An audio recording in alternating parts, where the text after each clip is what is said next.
There is a screen on your computer right now that you haven't opened in months. Maybe it's a grant application with one unfinished sentence, or a song called Idea 3 a.m. A canvas turned against the wall, a pitch deck you stopped touching, or a gallery application you saved as a draft because you still couldn't decide what to call the work. You made this thing because at the time you believed it mattered. Then you got busy, tired, lost confidence, and decided you would come back to it when life was calmer, when you had more time. But oftentimes, I'll come back to it is the very moment you stopped trusting the thing you made.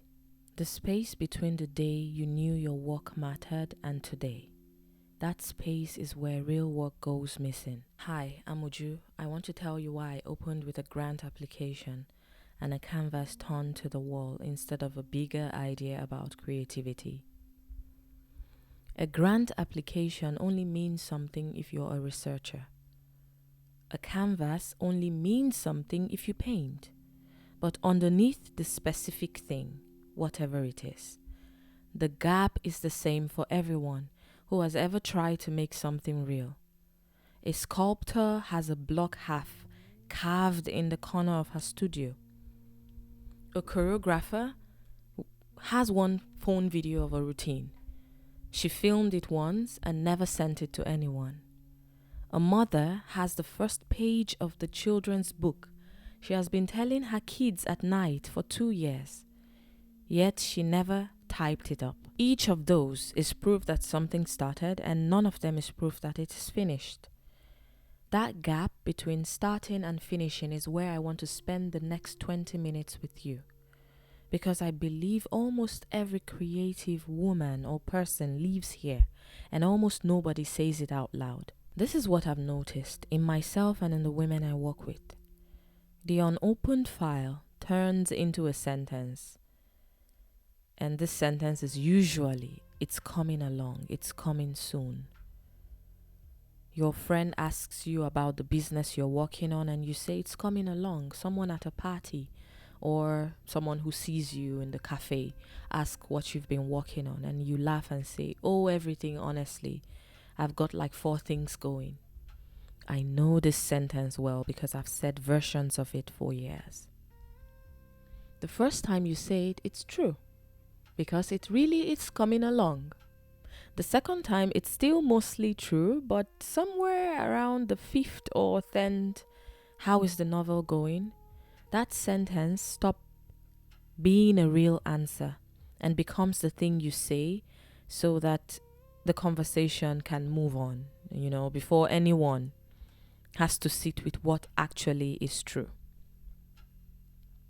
I know a researcher, a man with a real PhD and years of study behind him. He wanted to talk publicly about something he has spent 10 years understanding, and every time he tried to share it, he reached for a soft, safe video format that didn't sound like him at all.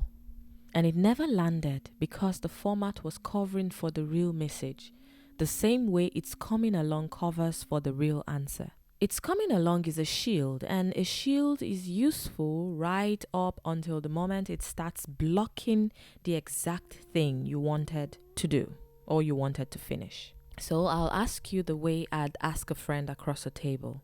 What's the sentence you've been saying? What's your version of it's coming along? Here is what happens when you say it enough times. It starts as I'm just someone with too many ideas. And at first, you're only saying it about yourself. Then other people start saying it too. The way a friend might say, oh, I know her, she always has a million things going on. She's very multi-creative. She does this and does that. And slowly it stops being something you say and becomes something you believe. At a point, you will stop thinking I have trouble finishing things and instead pivot to I am just a person who doesn't finish things. Now that's a different problem because now you are not trying to finish the project anymore. You have decided this is who you are. The person who doesn't finish things. I know a dancer who is also a screenwriter.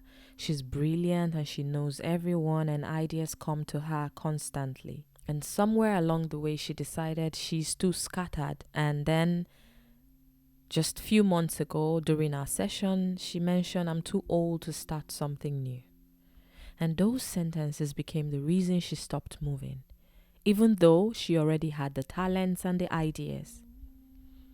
What she actually needed was a place where an idea could become real before it had to be finished. Many women think those are the only two choices, but there is a whole world between them, and that middle place is exactly where the work needs somewhere to live. Without it, the idea waits, and eventually you stop calling it an idea and start calling it something you used to want to do. Most of the women I'm describing already work hard and they already finish things. The real gap is something else. Think about this. In your head, you can see the whole book, but on paper, you have 3 chapters. You can hear the whole album, all of the interludes and the drums and the lyrics, but you've recorded 5 songs. You can see the whole business, but right now you have 1 offer. The space between what you can see and what you've actually made is where the fear lives. I used to call this perfectionism until I noticed it was more specific than that. Finishing means finding out what happens next. A half-finished painting can't be judged yet. A half-written book can't get a bad review.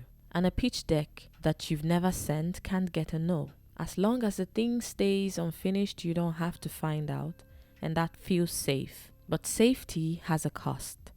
People stop asking about the thing you're making because you keep saying it's coming. And then one day, nobody will ask anymore. At first, it feels like relief, like, everyone has stepped off my back. Then it starts to hurt. Because the thing you cared about is going quiet in your life, one unasked question at a time. This is what I mean by abandoning your best work. When you keep it safe by keeping it unfinished and fear makes that call for you. But know this, if fear keeps making that call long enough, you can spend years guarding something you were actually supposed to bring into the world. And here is what actually shifts this, and it surprised me because it's smaller than I expected. Motivation is a feeling, and feelings show up on some mornings and skip others, which makes building a creative life around whether you feel like it today a shaky way to live. What actually moves things is evidence.